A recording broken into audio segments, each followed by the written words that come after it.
Alors il faut parler un peu plus haut, s'il vous plaît. Allez-vous avant tout discuter des questions économiques ou avant tout des questions politiques?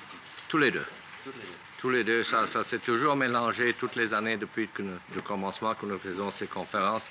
Nous avons toujours des sujets politiques et économiques. Quelquefois, ça c'est un peu mélangé, mais en général, on a un sujet politique, un sujet économique. Est-ce que vous avez un thème précis cette année? Pas très, très bien de votre part, mais nous avons fait une règle depuis le commencement.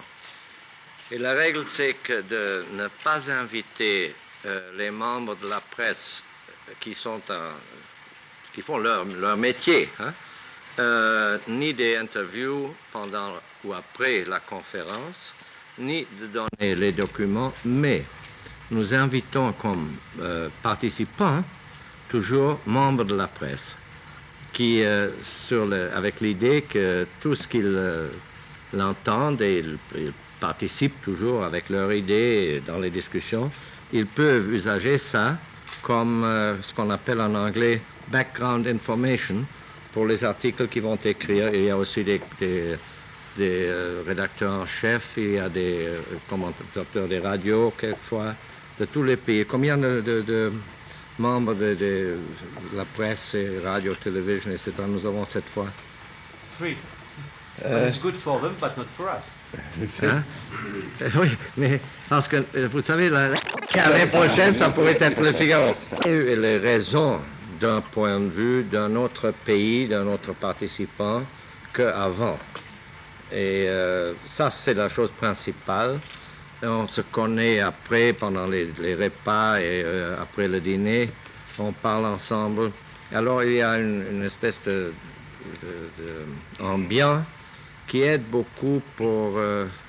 ça a très souvent eu comme résultat effectif que entre 2 ou 3 pays, les malentendus qui ont existé ont été éliminés. On a dit, maintenant, on comprend pourquoi ce qu'on a dit ou fait telle et telle chose. Bon, si c'est comme ça, alors on n'est plus fâché. Et ça, c'est déjà très bon de notre point de vue, si on peut arriver à un résultat de telle sorte. Mais on ne fait jamais de résolution, aucune, jamais de recommandation. On parle sur le sujet, et voilà. Et les participants peuvent alors, c'est recommandé à eux de parler dans leur cercle, dans leur pays, sur tout ce qu'ils ont entendu et tout ce qu'ils pensent avoir appris des autres. Voilà. Est-ce que vous pensez que dans les années... Peut-être dire, oui, mais... il n'y a pas de membres. Il n'y a pas de membres. Et à chaque année, il y a quelques-uns qui sont plus ou moins réguliers.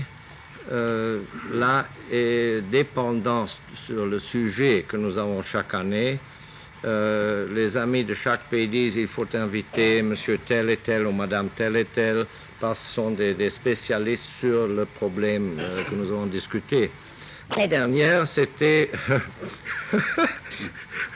sans savoir, nous étions des petits prophètes, on dit la possible crise d'énergie dans le mois de mai.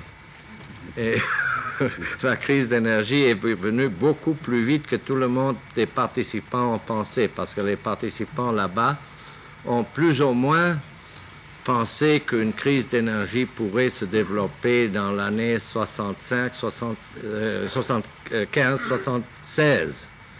Mais personne n'avait pensé que ça pourrait se développer en 73. Mais ça, c'était le thème.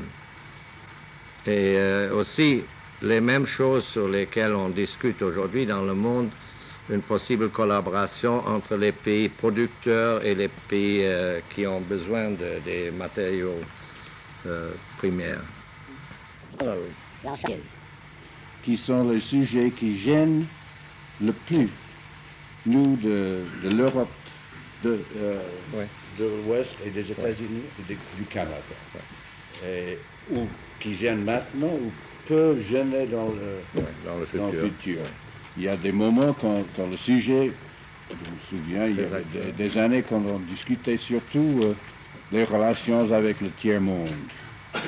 Parce que ça nous apparaît en ce temps-là, il y a une dizaine d'années, l'une des plus importantes. On pourrait retourner à ce sujet une de ces années, si nous voulions le faire. Nous avons aussi discuté il y a quelques années la question de le futur des universités et de l'éducation générale dans le monde libre. Des choses sont tout à fait différentes du sujet de l'autre année et de cette année. Vous Ça êtes dépend. un peu prophète en ce temps-là. Vous vous souvenez qu'on a discuté la question des universités juste avant les événements de mai 68. Oui, ça c'est vrai. Ouais. Et il n'y a pas une... Ils ont eu parfaitement raison de faire cela. Bon, alors si on comprend ça, on peut s'adapter un tout petit peu pour avoir un compromis, peut-être, je ne sais pas. Mais nous n'avons jamais entendu, aucun de nous trois, une chose positive de ce point de vue. Oui, mais nous vivons un monde où il faut être très pragmatique. Oui.